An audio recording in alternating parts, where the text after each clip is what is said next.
Alrighty. First video that's getting uploaded directly to Facebook is highlighting on this.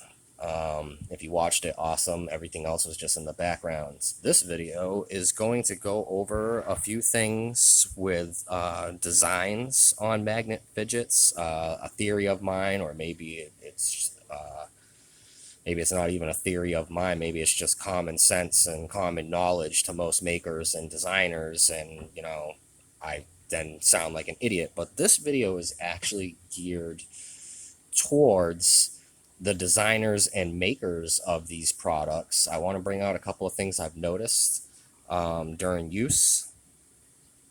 And yeah, just talk about it. So let me take a drag real quick.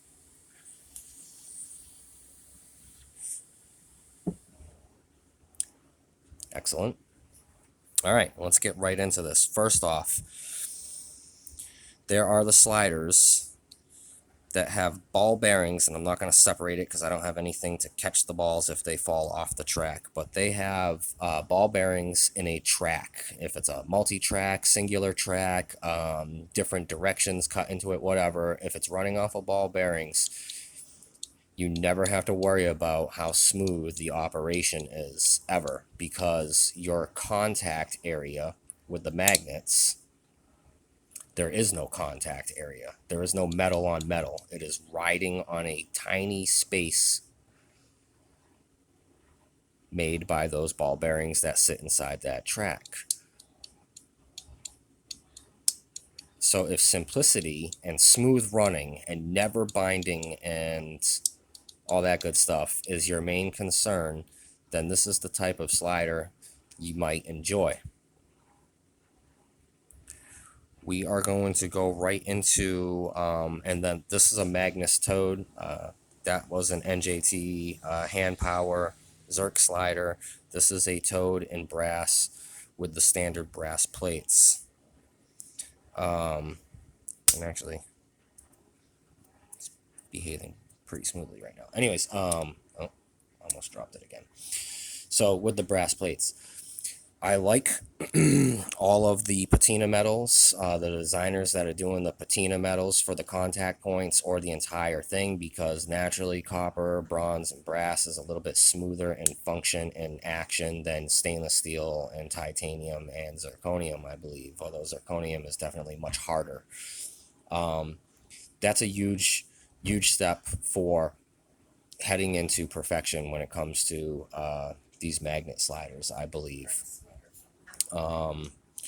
So my only thing with this style, and there's quite a few makers out there that have very similar, this is no magnets exposed model, and there's plenty out there that have the magnets visible, but the point here is how much of that has surface contact. There are dimples in this, and that is definitely leaning in the right direction, in my opinion. But even with the dimples, there is a ton of surface area connection. So sometimes rapidly, depends on the humidity out that day. Sometimes not as rapidly, depends on how much I'm using it as well. But this will actually start to bind up on, somebody brought it up in a comment in the groups, and I agree fully. This will start to bind up. It gets very gummy, and then it'll get to the point where it just sticks completely. And you have to take it apart and wipe down the patina gum to get it sliding smoothly again. So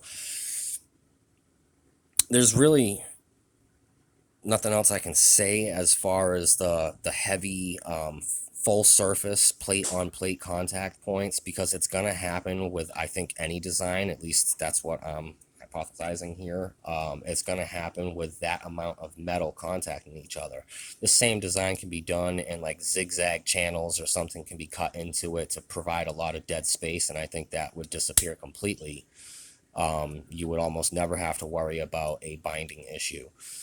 But it is fine as it is, as long as you don't mind wiping your, maintenance, standard daily or weekly maintenance, whatever, how often you have to do it. If you don't mind wiping it down, which I don't, that is one thing I don't like about free floaters, by the way. that right there. If you go just a little too hard, it's taking a tumble.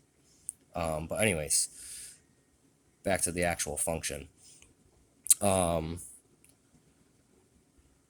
if it's a large surface area contact, you're gonna have that binding, that need to wipe it down, especially with the patinas. I can't speak on the titanium. It's a whole different feeling. Zirconium's a whole different feeling. You're getting into a whole different ballpark there. So then I'm going to shift right into why Compiform has held the top spot for me. And that is, I believe, Ivan's use of dead space and lift and dead magnet zones is a huge benefit to the function of these items. So this center post here is lifted. It's kind of lifted up above the main channel, and sorry for the background noise. I have visitors at the house that are visiting with my fiance. This right here is dead space, this X. The ring, which is not technically dead space because this is stepped up just a little bit. So this whole outer rim has no contact, just this little circular plate here. And even then, when the circular plate is on top of the track, all of that in the plate area is also dead space. That is creating no drag. There's no drag there. It doesn't get stuck not nearly as often as the designs that have the full plate on plate contact, because you are taking the contact area on these and lessening it greatly. And because of that, wiping it down, don't have to do it as often because of the way this is designed and the rotation. It almost creates like a cheese grater effect, where even if something is to start building up on this, it kind of just like shaves off a little bit as it rotates around on the X track cutout here. I never have problems with this. I've seen quite a few of these come up for sale, and I just question, like, every time I see one of these come up for sale, like, what didn't that person like about this? Because as far as binding and issues by design, I've had very little. I've made a couple little modifications in the beginning when I was breaking this in, but since then I haven't really touched it, and it's just smooth as ice. So we're going to go into that. Holds true even more so with the Argyle. I very rarely have to wipe this down. I don't get as much binding with it. I get very smooth action almost all the time. I can take this out of the pouch I carry it in my pocket, and just rocking and rolling with this. So let me show again. Ivan's on the right path here. There's a ton of dead space in here. He has just the area around the magnets track cut in. All of the sides are dead space. This is stepped up, as you can see, so it takes all of this area here, including the rim, and removes the necessity for that. Now, what locks it solid in place and keeps it stable? Well, the circular plate. The rim on rim contact is non-existent, really. All that is shifting across each other is just this little stepped area here with the magnets, that circular stepped area, and then it's held in place with a track, which, as you all know, if you've watched my videos, you know that I really, really like the track sliders. The designs in them, I like it. I never have droppage with it. Even if it does bounce off the track, it tends to like catch somewhere and it never drops. I've never had that problem. So that use of dead space with these here, it's different altogether. Now we are talking an individual piece onto an individual magnet with a wide open track or a set track. And I don't really ever have to worry about binding a whole lot with this, because there is no downward pressure on that plate on plate contact. You have the cuts in here that take away some of the contacts. The bottom of these pieces are just literally just a flat panel. There's a ton of contact, almost as much contact as you would see with this, but we're talking a totally different design. This is jumping dead space to the next magnet. So isn't this? That is there's very little room for binding to occur when these items break in, because it is on the track and it's going from a downward pull to no pull right to a downward pull, and that actually helps with the snappiness. Right, same thing with this here. This is much quieter and it has a different feel to it, of course, different design, but the same principle, same theory. It's jumping from one piece, is jumping in a very small area to another section with no pole in between. That's fucking brilliant. Ooh, I'm sorry, pardon the language. That is freaking brilliant. I think Ivan was definitely on the right track when it came to individual pieces sliding to set magnet zones. Brilliant. His use of dead space here on these, super brilliant. This is on the right path. There is quite a bit of dimple work in there, but I believe that if the design on the contact plates was to allow more dead space in between, but still a smooth transition, an even cut, this could be supreme for free floating.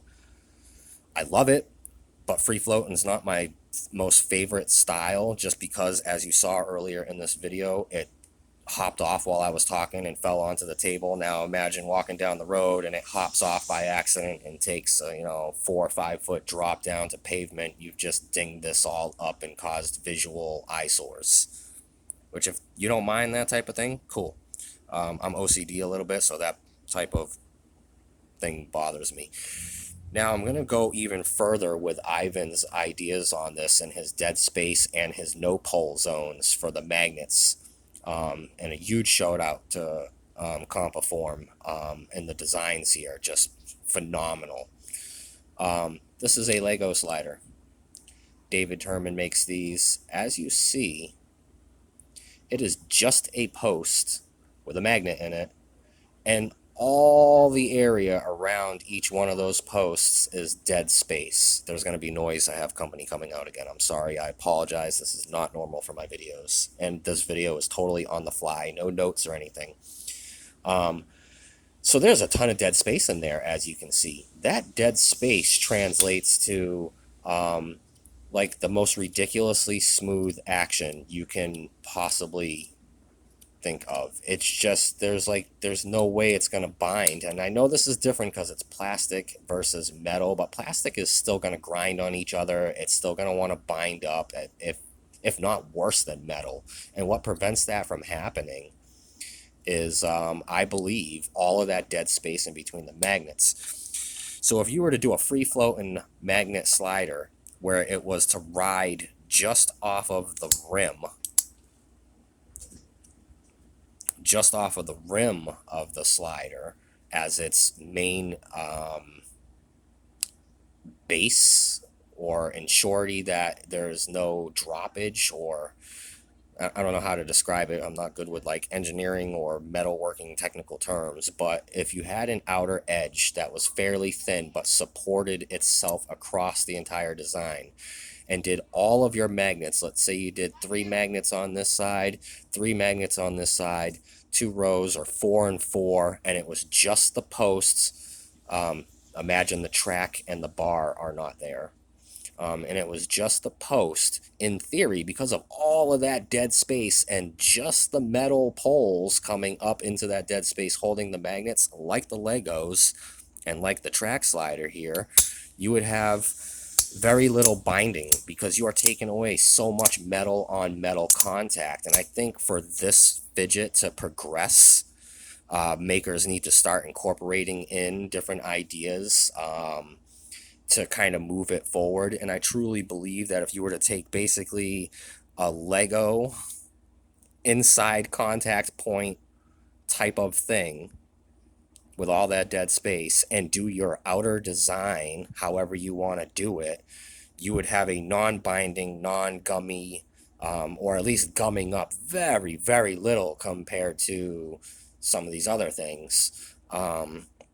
Even Ivan, I think Ivan over at Compaform, if you watch this video, I think even if you wanted to try out your very first free floating slider, a lot of your points here, a lot of your design ideas could be utilized and transferred over.